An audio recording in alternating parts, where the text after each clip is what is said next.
ওকে খবর দিয়েছি এক্ষুনি এলো বলে। রাজামশাই, কৃষ্ণনগরের মন্ত্রী এসেছেন। ওকে ভেতরে পাঠিয়ে দাও। প্রণাম খাম্বাজ রাজ। এ কি রানীমা, আপনি? আমি তোমাদের কৃষ্ণনগরের রানীমা নই, আমার নাম ললনা। আমি হরেক রকমের গলায় কথা বলতে পারি। এটা আমার আসল গলা। ওরে বাবা রে বাবা রে বাবা, আপনি তো প্রতিভার জলজ্যান্ত রূপ। একে আপনি কোথা থেকে পেলেন খাম্বাজ রাজ? বেশ কিছুদিন আগে একটা যাত্রা দেখতে গিয়ে ললনার সাথে পরিচয় হয়। ওর ব্যাপারে সবকিছু জানার পরে আমার মাথায় একটা বুদ্ধি খেলে যায়। তাই আপনি আমাকে ডেকে পাঠিয়েছেন, তাই তো? একদম তাই। আমার একটা পরিকল্পনা আছে। ছলে বলে কৌশলে ওই কৃষ্ণনগরের আসল রানীকে কিছুদিনের জন্য বাইরে পাঠাতে হবে, আর সেই সুযোগে সেসব দায়িত্ব আমার ওপরে ছেড়ে দিন। আমি নিজের দায়িত্ব নিয়ে ললনাকে কৃষ্ণনগরের রানীর সমস্ত আদব কায়দা শিখিয়ে দিয়েছি। এখন শুধু আমি বাকি ব্যাপার নিয়ন্ত্রণ করব। এখন মহারাজ বাৎসরিক হিসেব নিয়ে ব্যস্ত, তাই রানীমা চলে যাবেন আর তার বদলে ঢুকবে ললনা দেবী। তাহলে আর দেরি কেন? আজ রাতেই বেরিয়ে পড়ো। আর যদি আমার পরিকল্পনা অনুযায়ী এগোতে পারো, তাহলে কিছুদিন পরে তুমি হয়ে উঠবে কৃষ্ণনগরের রাজা। আমার কত দিনের আশা। চলুন তাহলে। হ্যাঁ চলুন, রাজবাড়ির বাকি ব্যাপার যেতে যেতে বুঝিয়ে দেব। রানীমা কিভাবে কথা বলেন, কাকে কি বলে ডাকেন, রাজবাড়ির কোথায় কি আছে সব।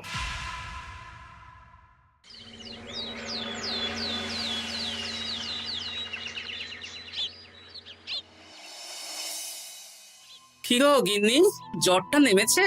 এই জ্বরটা কমেছে, কিন্তু শরীরটা খুব দুর্বল গো। তুমি পারলে ভাতটা রান্না করে রাজবাড়ি যাও, আমি বেলার দিকে এই কিছু একটা তরকারি করব। না না গিন্নি, তোমাকে এই শরীরে রান্না করতে হবে না। আমি তরকারির সবজি কুটে রাখছি। হ্যাঁ, ওই পুটির মাকে বলে রাখবো, ও এসে রান্না করে দেবে। তাহলে তো ভালোই হয়। জ্বরে একেবারে শরীরটা দুর্বল করে দিয়েছে গো। হ্যাঁ, তুমি বিশ্রাম নাও গিন্নি, আমি রান্নাঘরে যাই। কি গোপাল আজকে এখনো এলো না? ও কোনোদিন সময় এসেছে মহারাজ? ওকে তাড়িয়ে আপনি একটা কাককে রাজসভায় রাখলেও সে সময়ে আসবে। আসলে গোপালের গিন্নির খুব জ্বর, আমি দেখে এসেছি। তাই হয়তো ওর গিন্নির সেবা শুশ্রূষা করতে গিয়ে গোপালের দেরি হচ্ছে। তোমাকে আর গোপালের হয়ে কাসুন্দি গাইতে হবে না। এই তোমরা থামো তো। একটু দেরি হয়ে গেল মহারাজ। আসলে গিন্নির খুব জ্বর, তাই কিছুটা রান্না করে এলাম। আচ্ছা আচ্ছা আচ্ছা, তা এখন তোমার গিন্নির শরীর কেমন আছে? আগের থেকে ভালো আছে মহারাজ, জ্বরটা কমেছে, কিন্তু শরীর খুব দুর্বল। বেশ বেশ, একটু যত্নআত্তি করো। যাই হোক, আজকে সারা বছরের খরচের হিসেব আর আগামী অর্থনৈতিক বছরের প্রকল্প নিয়ে আলোচনা হবে। আলোচনা শুরু করা হোক। বিগত অর্থনৈতিক বছরে বিভিন্ন খাতে মোট খরচ হয়েছে 15,700 মোহর, আর বিভিন্ন কর বাবদ উপার্জন হয়েছে 22,000 মোহর। তাহলে তো মহারাজ ভালোই লাভ হয়েছে। এবার আমাদের দিকে একটু নয়ন মেলে তাকালেই হয়। সেসব তো দেখবই, কিন্তু তার আগে আমি মন্ত্রীর সাথে বিগত বছরের সব খরচ নিয়ে হিসেবে বসবো। হ্যাঁ, বেশিরভাগ দায়িত্ব তো মন্ত্রীমশাইয়ের কাঁধেই থাকে, তাই উনি কোনো হিসেবে জল দিয়েছেন কিনা সেটাও পরখ করে নেওয়া যাবে। এত কাজের চাপ যাচ্ছে কদিন, শান্তিতে ঘুমোতেও পারছি না। মন্ত্রী, তুমি আজ বিকেলে রাজবাড়িতে চলে এসো। বিগত অর্থনৈতিক বছরের হিসেবগুলো একবার দুজনে বসে মিলিয়ে নেব। আচ্ছা মহারাজ, যা করার তাড়াতাড়ি করে নিতে হবে। এখন দেরি করলেই এই বছরের প্রকল্পগুলো শুরু করতে দেরি হয়ে যাবে। মহারাজের জয় হোক। বলো প্রহরী, তুমি কি কিছু বলবে? মহারাজ, একজন কালো চাদর মুড়ি দেওয়ার লোক এলেন আর আমার হাতে এই চিঠিটা ধরিয়ে দিয়ে চলে গেলেন। এই গরমে চাদর মুড়ি? অদ্ভুত লোকটা। কি রে বাবা? সর্বনাশ! কি হলো? তোমাদের রানীমার জ্যাঠামশাই খুব অসুস্থ, তাই পরিবারের সবার সাথে দেখা করতে চান। ও মা গো! আজ সভা এখানেই শেষ। এইবার শুরু হবে আসল খেলা। কি বলছেন মহারাজ? হ্যাঁ রানী। আমাকে এক্ষুনি জ্যাঠামশাইয়ের কাছে যাওয়ার বন্দোবস্ত করে দিন মহারাজ। কিন্তু রানী, তোমার জ্যাঠামশাইয়ের বাড়ি কৃষ্ণনগর থেকে ঘোড়ার গাড়িতে গেলেও তো 1.5 দিন সময় লেগে যাবে। এদিকে আমার এত কাজের চাপ। আপনি বরং কয়েকদিন পরে আসুন, আমাকে এক্ষুনি যেতে হবে মহারাজ। বেশ বেশ, আমি তোমার যাওয়ার ব্যবস্থা করছি। সাবধানে যেও রানী, আমি 2-3 দিনের মধ্যেই আসছি।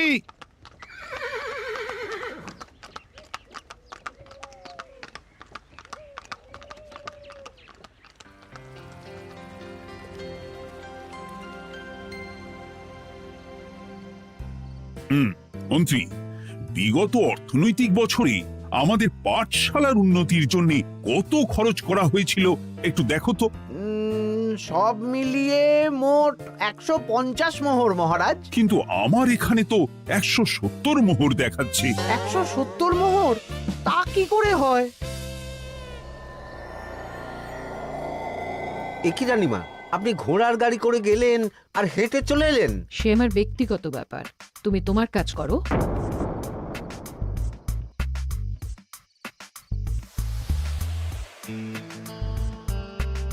এ কি রানী, তুমি চলে এলে? আমার শরীরটা খুব একটা ভালো লাগছে না মহারাজ, পেটটা কামড়াচ্ছে। তাই সহিসকে বললাম ঘোড়ার গাড়ি নিয়ে জ্যাঠামশাইকে দেখে আসতে, আর আমি বাড়ি চলে এলাম। ও, সহিস এসে খবর দেবে, তারপর আমি আর আপনি দুজনে একসাথে যাব। বেশ বেশ, ঠিক আছে রানী, তুমি বিশ্রাম নাও। বিশ্রাম না, আমি একটু স্নান ঘরে যাব, পেটটা কেমন মোচড় দিচ্ছে। মহারাজ কিছুই বুঝতে পারেনি, মজা জমবে।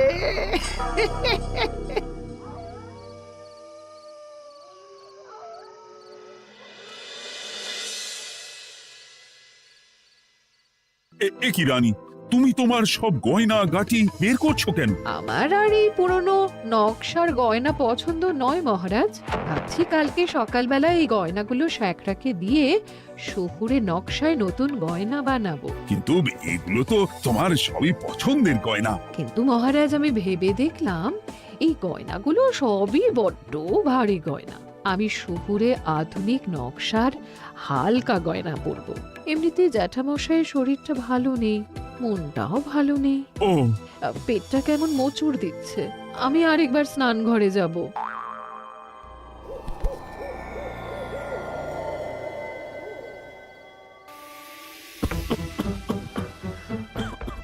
ওই তো মন্ত্রী মশাই এসেছে।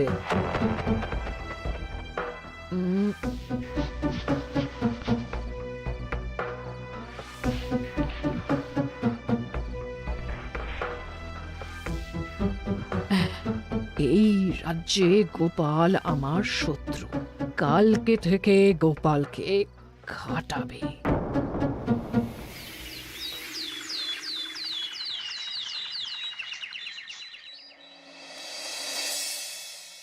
হায় হায় হায়, কি হলো রানী, কি হলো? গতকাল রাতে আমার সমস্ত গয়না চুরি হয়ে গেছে। হ্যাঁ? বলো কি প্রহরী? বলুন মহারাজ। গতকাল রাতে রানীর সব গয়না চুরি হয়ে গেছে। তুমি আরেকজনকে নিয়ে এক্ষুনি খোঁজ করা শুরু করো। যথাজ্ঞা মহারাজ।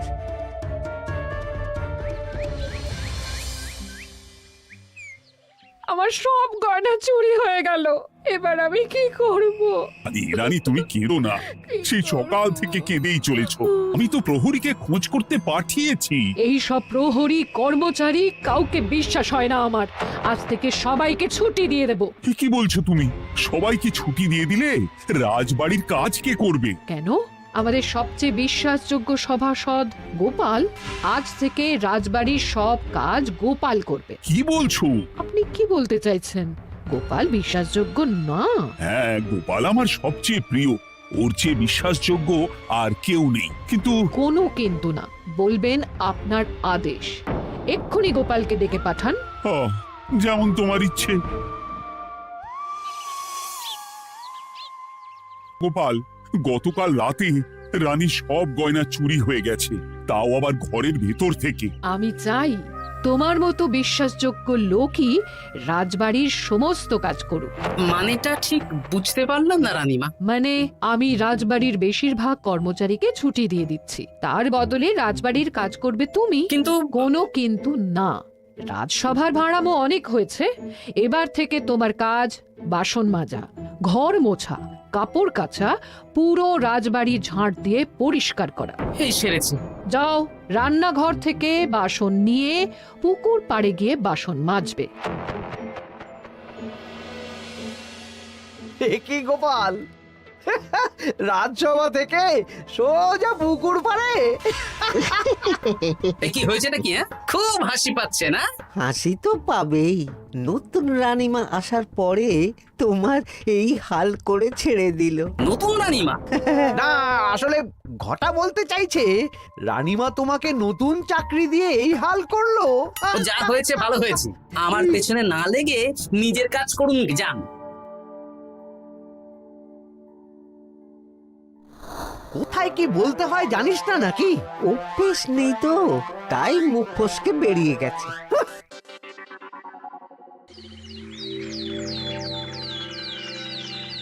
রাজ্যে চোরের উপদ্রব বেড়ে গেছে, তাই আমরা কিভাবে চোরের উপদ্রব কমানো যায় সেই নিয়ে আজকে একটা আলোচনা করব। কিন্তু মহারাজ, রাজসভায় এখনো তো সবাই আসেনি।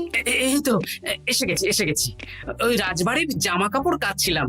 এ কি, গোপাল এখন রাজবাড়ির জামা কাপড় কাচে? হ্যাঁ, সেসব করতে গিয়ে আমার নিজের জামা কাপড়ই ভিজে গেল, তাই বদলে এলাম। মহারাজ, রানীমা ঘোড়ার গাড়ি করে এসেছেন। মানেটা কি? রানী তো রাজবাড়িতেই আছে। এ কি মহারাজ, আমি প্রহরীদের কাছে শুনলাম আমার মতন দেখতে কেউ রাজবাড়িতে উড়ে এসে জুড়ে বসেছে। মানে তুমি তো আগেই চলে এলে। কি কাণ্ড! এই কে? শুনলাম আমার মতন দেখতে কেউ এসেছে। ও আচ্ছা, আপনি। তা কি চাই আপনার? বোঝো কাণ্ড, একরকম দেখতে একরকম গলা। এ বলে আমি আসল, ও বলে আমি। হায় হায় হায়, আসল নকল বোঝাই দায়। একটা নয়, দুটো রানী। আমার জ্যাঠামশাই একদম সুস্থ। এই মহিলা নিশ্চয়ই ভুয়ো চিঠি দিয়ে নিজের রাজবাড়িতে ঢোকার সুযোগ খুঁজছিল। একদম বাজে কথা বলবেন না। আপনি কে সত্যি করে বলুন। সমস্যা, ঘোর সমস্যা। আমার কোনো পাণ্ডিত্য দিয়ে বুঝতে পারছি না কে আসল আর কে নকল। আমি আসল, বিশ্বাস করুন। আমি তো এই মাত্র এলাম। না, আপনি নকল, আমি আসল। কিভাবে বুঝবো? আমি বলবো মহারাজ, এই যে এই রানী আসল। হ্যাঁ, কিন্তু মন্ত্রীমশাই, আপনি কি করে বুঝলেন? না মানে এই রানীমা তোমার উপরে এত ভরসা করে রাজবাড়ির কাজ করাচ্ছেন, কাউকে বিশ্বাস করেননি, একমাত্র তোমাকে বিশ্বাস করেছেন। এত ভালোবাসা, এত বিশ্বাস কার থাকতে পারে বলো? মানে গোপাল, তুমি রাজবাড়ির কি কাজ করছো? বাসন মাজা, ঘর মোছা, বাগান পরিষ্কার, অনেক কাজ করছি রানীমা। আপনার সব গয়না চুরি হয়ে গেল, তাই কাউকে বিশ্বাস করা যাবে না বলে ওই রানীমা আমাকে কাজে রাখলেন। এই ওই বন্ধ করে একটা উপায় বের করো। বেশ, আমি ধরে নিচ্ছি দুজনেই আসল। তাই আপনাদের দুজনকে আমি পরীক্ষা নেব, দেখব কে উত্তীর্ণ হন। তাই নাও। আপনারা দুজনেই তো সেনাপতিকে চেনেন, বলুন তো সেনাপতির আসল নাম কি? সনাতন সেন। আচ্ছা, আপনাদের বাপের বাড়ি কোথায়? বিজয়গড়। দূর গড়গড় করে সবই বলে দিচ্ছে। এভাবে হবে না, অন্য কোনো উপায় ভাবো। বেশ, সেনাপতি তলোয়ার দাও তো। দিচ্ছি। এই নিন, এই তলোয়ার দিয়ে মহারাজকে মেরে ফেলুন। আপনাদের মধ্যে কে মারতে চান বলুন। এসব তুমি কি বলছো গোপাল? মহারাজ আমার পতি পরমেশ্বর, ওনাকে আমি মারতে পারি? আমি স্বপ্নেও ভাবতে পারিনি গোপাল তুমি এই জঘন্য কাজ আমাকে করতে বলবে। আমি নিজের প্রাণের আহুতি দিতে পারি, কিন্তু মহারাজের গায়ে একটা আঁচড়ও দিতে পারবো না। উফ, খাম্বাজরাজ বেছে বেছে এক ধুরন্ধর নারীকে পাঠিয়েছেন, কোনো জবাব নেই। আমি বুঝতে পারছি না মহারাজ, এনাদের হাবভাব, কথাবার্তা, রূপ সবই একরকম। তবে যিনি ঘোড়ার গাড়ি চেপে এখন ফিরলেন, তিনি আসল হলেও হতে পারেন। আমি আসল, বিশ্বাস করুন। বললেই হলো? আসল হলে প্রমাণ করুন। বেশ, আজকে আর মাথায় কিছু আসছে না, আমি কাল আসবো। ততক্ষণ আপনারা দুজনে রাজবাড়ির দুটো ঘরে থাকুন। কি ছক মারিতে পড়লাম রে বাবা।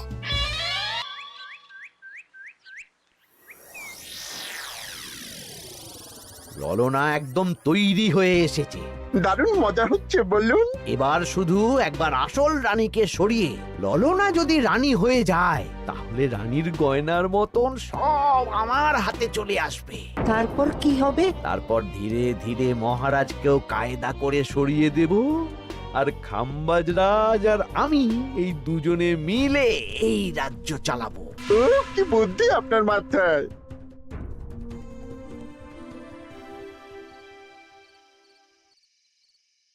বলছি শোনো না, আমার শাড়িটা একটু ছিঁড়ে গেছে গো। তুমি বাজার থেকে কালকে আমার জন্য একটা শাড়ি নিয়ে আসতে পারবে? হ্যাঁ? আচ্ছা বেশ, নিয়ে আসবো শাড়ি। শাড়ি শাড়ি শাড়ি, এই তো মাথায় বুদ্ধি এসেছে। কাল নয়, আজকেই। গোপাল, তুমি কিছু ভাবতে পারলে? মহারাজ, আপনার দুই রানীকে ডাকুন। আমার তো একটাই রানী। ওই হলো মহারাজ, আসল নকল দুজনকেই ডাকুন। কই গো, একটু বাইরে এসো। বলুন মহারাজ, আপনি ডাকছেন? আচ্ছা, আমি দুটো শাড়ি নিয়ে এসেছি, লাল শাড়ি আর নীল শাড়ি। এই দুটোই মন্ত্রপুত শাড়ি, এক সিদ্ধ পুরুষ দিয়েছেন। কে তিনি? না, সেসব এখন বলা যাবে না, তবে এই শাড়ি দুটো একটা একটা করে ওনাদের দিয়ে দিন। এবার আমি এই শাড়ির বিশেষত্ব বলি। হ্যাঁ বলো গোপাল, বলো। আপনারা দুজনেই আজ রাতে এই শাড়িটা পরবেন, সারা রাত পরে থাকবেন। এই শাড়িগুলো 12 হাত মাপের শাড়ি। আগামীকাল সূর্যোদয় হওয়ার পরে যার শাড়ি 4 হাত কমবে সেই হবে আসল রানী। আচ্ছা বেশ, তাহলে তোমরা দুজনেই এই শাড়ি পরে থাক। কাল সকাল সকাল রাজসভা বসবে, তখন তোমাদের শাড়ি গোপালের কাছে জমা দিও। আচ্ছা। আমি যে নকল সেটা বুঝতে দেওয়া যাবে না। কি করে এই শাড়িটা 4 হাত কেটে ফেলে ওই তো ফল কাটার ছড়ি কেটে ফেলো। কালকে আবার মজা হবে।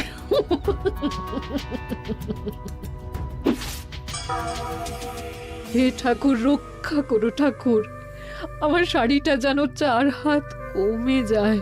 ঠাকুর রক্ষা করো।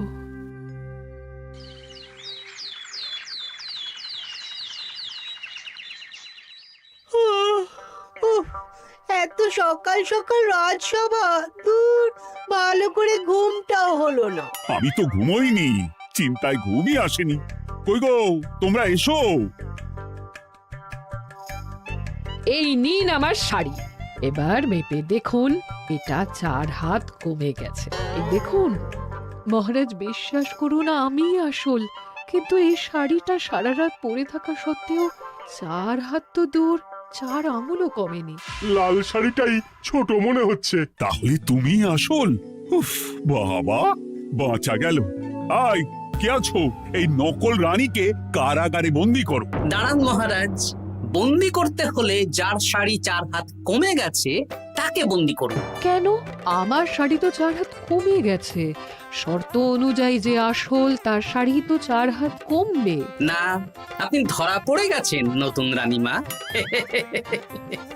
এগুলো কোনো মন্ত্রপুত শাড়ি নয়, এগুলো আমার পরিকল্পনার প্যাচ। আপনি নিশ্চয়ই নিজেকে আসল প্রমাণ করার জন্য শাড়িটা কেটেছেন। না মানে, না না না, তাহলে কমলো কি করে? না মানে হয়ে গেল। সত্যি গোপাল, তোমার বুদ্ধির জবাব নেই। গোপাল, তুমি আমাকে বাঁচালে। এই যে নতুন রানীমা, চুপ করে কেন?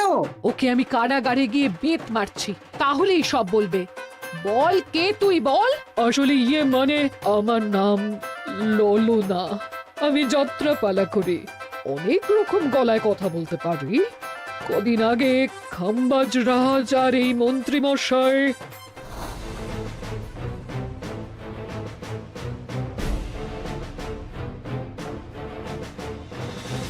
বাবা বাবা বাবা, এ তো দেখছি ললনার ছলনা। তার মানে রানীমার গয়না? ওগুলো তো সব মন্ত্রীকে দিয়েছে, জানলা দিয়ে কাপড়ে পেঁচিয়ে নামিয়ে দিয়েছি। মন্ত্রী, তোমাকে আমি শুলে চড়াবো। ভুল হয়ে গেছে মহারাজ, আমাকে ক্ষমা করুন।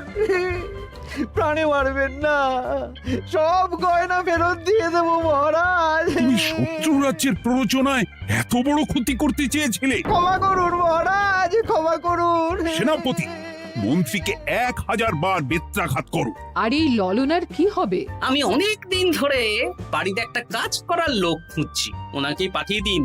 আমার গিন্নি শুয়ে বসে থাকবে আর উনি খাটবেন। নয়, হ্যাঁ, ললনার ছলনা ভেস্তে গেল।